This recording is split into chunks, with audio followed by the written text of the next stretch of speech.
யாமும் கலைவாணிக்கும் பிரம்மதேவனுக்கும் மகனாக பிறந்தேன். இந்த பார் உலகத்திலே நாரதன் என்று பெயர் வகித்து சிறப்போடு தினம் காலையில் எழுந்து காலை கடன்களை முடித்து நபதப நாமதையும் எல்லாம் முடித்து யாதொரு குறையும் இல்லாமல் ஓர் நாளைக்கு ஓர் கலகம் செய்வது வழக்கம். அப்படி கலகம் செய்யவில்லை என்றால் என் சிரமாகப்பட்டது 1000 சுற்றுலாக போக வேண்டும் என்று அன்று எனக்கு கொடுத்த சாபம். அந்த சாபம் நிவர்த்தி பெற வேண்டும் என்றால் இன்று நம் கலகத்திற்கு வழி ஏதேனும் பிறக்க வேண்டும். அந்த வழி எவ்வழியாக சென்றால் கலகம் ஒன்றுமே புரியவில்லை. வந்து அழைத்திருக்கேன். இந்த தேவ உலகத்தில் பிரம்மா விஷ்ணு சிவன் அனைவரையும் தொழுதுவிட்டேன். நான் செய்யக்கூடிய வேலைகளை செவனவே முடித்துவிட்டேன். இருந்தாலும் என் கழகத்திற்கு ஒரு வழியும் பிறக்கவில்லையே. நம்மை பழுத்தவன் அந்த அரிப்பிறந்தான். அவனை தியானித்தால் நமக்கு ஏதேனும் கழகத்திற்கு பிறக்கும். யோசித்து பார்க்கலாம். அறிவோம் நமோ நாராயணா, அறிவோம் நமோ நாராயணா, அறிவோம் நமோ நாராயணா. அற்புதம் அற்புதம் அற்புதம். அந்த இறைவன் விளையாட்டே விளையாட்டு. இன்று கழகத்துக்கு வழி பிறக்கவில்லையே என்று யோசித்தேன். இன்னும் ஒரு நாளைக்கு ஒரு கழகத்தை செய்து பிழைப்பை நடத்திக் கொண்டு வருகிறேன் நாரதன். இன்று இந்த சென்னை மாநகரத்தில் எங்க கழகம் கிடைக்கணும் யோசனை பண்ண. இப்பொழுதுதான் எனக்கு கிடைத்தது வழி. மதிவதனாபுரி நாட்டை ஆளக்கூடியவன் ராஜேந்திர மாமன்னர் பேரரசன். அவனுக்கென்று ஒரே மகன், ஒப்பற்ற மகன் சிவமணி. அந்த சிவமணி நாடு வந்திருக்கின்றான். அவனுடைய ஜாதகத்தை கடித்து நாட்டு பொறுப்பை ஒப்படைப்பதற்காக பேசிக் கொண்டிருக்கின்றார். அந்த இடத்திலே நாம் புகுந்தால் நிச்சயம் நம் கழகத்திற்கு ஏதேனும் ஒரு வழி பிறக்கும். அப்போதே செல்கின்றேன் மதிவதனாபுரி நாடு. சந்திக்கிறேன் அந்த ராஜேந்திர மன்னனை. கண்ணன் என்னும் மன்னன்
இங்கேயும் யாரும் இதுவரை வரவில்லை. மூன்றாவது வாயப்படிக்கு போவோம். இதெல்லாம் தாண்டி அங்கதானே வரணும். அங்க பாத்துக்கலாம். டேய்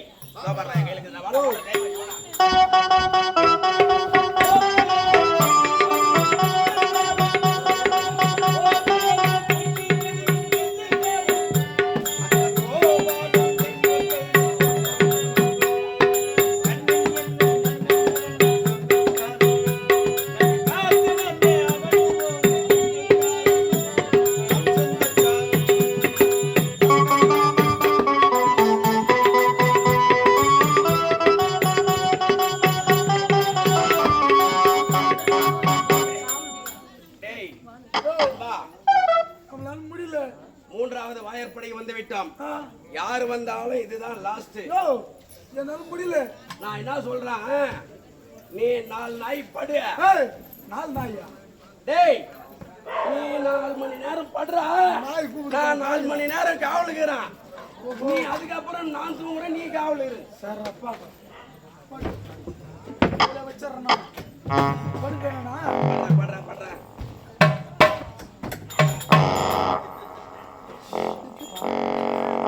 அரசாங்கத்துல நான் ஒண்டிதான் சம்பளம் வாங்குறான், இந்த கம்யூனிட்டி தான் வாங்குறான். அவன் மட்டும் தூங்கணும், நம்ம மட்டும் மூசிங்கணுமா என்ன? அதெல்லாம் முடியாது, நாமளும் போய் தூங்குவோம். புல்லாங்குழல் இசைப்பதிலே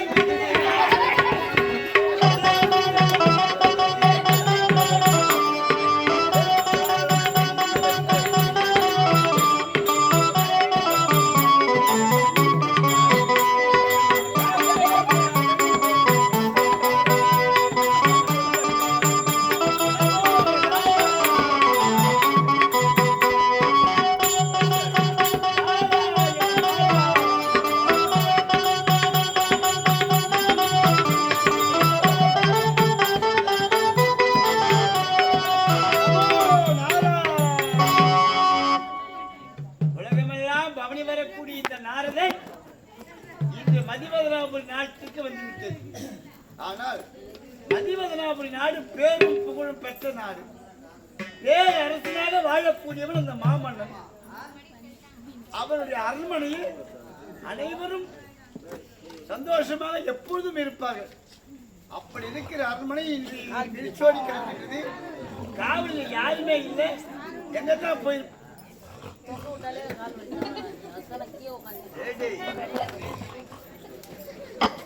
அந்த உடனே நல்லா சாப்பிட்டுட்டு நல்லா உறங்கிட்டு இருக்கான். சரி ஏற்று பார்ப்போம். இவனை கேட்காம உள்ள போக முடியாது, மன்னரை பார்க்க முடியாது. இவங்க தான் கேட்டு வாட்சி பண்ண இருக்கும். ஏற்று பார்க்கலாம்.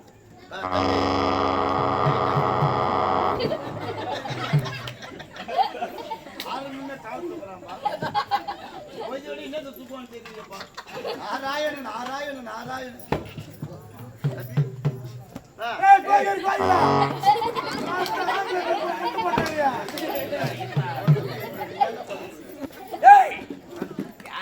நீ வேற இந்த நேரத்துல நேரம் கிட்ட நேரம் ஏற்றிக்கிற. நானே ரெஸ்ட் இல்லாத நாடகம் போய் தொல்லையாகுது வரேன். 1 மணி நேரம் தான் நிம்மதியா தூங்க ஒரு அடி. பெரிய பையன் முடிச்சுங்கிறான், வெடிக்கலாம் பார்க்கலாம் படுறீங்க. அதுக்கு தாண்டா உங்களுக்கு சொல்றது. நாடகம் முடிஞ்சா அழகா சாப்பிட்டுட்டு வீட்டுல தூங்கி எழுந்து கூத்துக்கு வரணும். நீங்க பகலாம் ஆடி மேய்க்கிறதும் மாடு மேய்க்கிறதும் உங்க சவுகரி சுற்றி போட்டு 10 மணிக்கு வண்டி ஏறுறீங்க. இந்த மாதிரி இருந்தா எப்போ தொண்டை வரும் கம்யூனிட்டி பசங்களா? இந்த மாதிரி கேட்ல நீங்க வாட்ச்மேன் வேலை செய்தா மன்னர் எங்கடா ஊர் போடுவான்? பாவம் மெட்ராஸ்லேருந்து நம்ம ஊருக்கு நாடகத்துக்கு வர வந்தாரு. நீங்க இந்த மாதிரி காவலை புரிஞ்சா என்ன கதி ஆகுது நாடு? இந்த மதிவதனாபுரி நாடு எவ்வளவு பேரழகு நிறைந்த நாடு. அந்த நாட்டுக்கு இப்படி ஒரு காவல்கார பசங்க. சரி இவன் கொண்டாடி ஞாபகமாவே இருக்கிறான் வீடு. ஏன்னா ஆடி மாசம் முழுதும் நாடகம் உறக்கம் இல்லை. ஒவ்வொரு ஊருக்கு ஒரு நாளைக்கு போயிட்டு வரோம். அதனால இவன் ஏதோ பெண்ணாத்திக்க வரான். இதோ இன்னொருத்தங்கிறான், இவன் தான் நல்லவனா இருக்கும். இவனை எடுத்து பார்க்கலாம். நைனா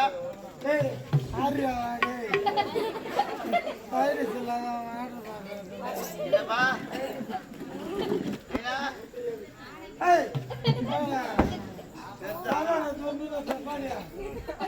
அதுக்குதான் அந்த மகாராஜா அவன் சொல்லியிருக்கிறேன், எதுவும் வாங்கி கொடுக்காதப்பா, சம்பளம் கொடுக்காதப்பான்னு சொல்றேன்.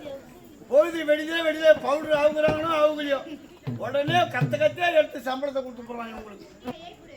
அதனால இவன் ஒரு பக்கம் படாத்துறான், இவன் ஒரு பக்கம் பணத்துறான். ஏன் நம்ம சண்டை போட வரணும்? இவங்க 2 பேரும் ஒன்னாவே எழுப்பி பார்ப்போம், ஏதாவது நல்லது நடக்கும். அப்பதான் உள்ள போக முடியும்.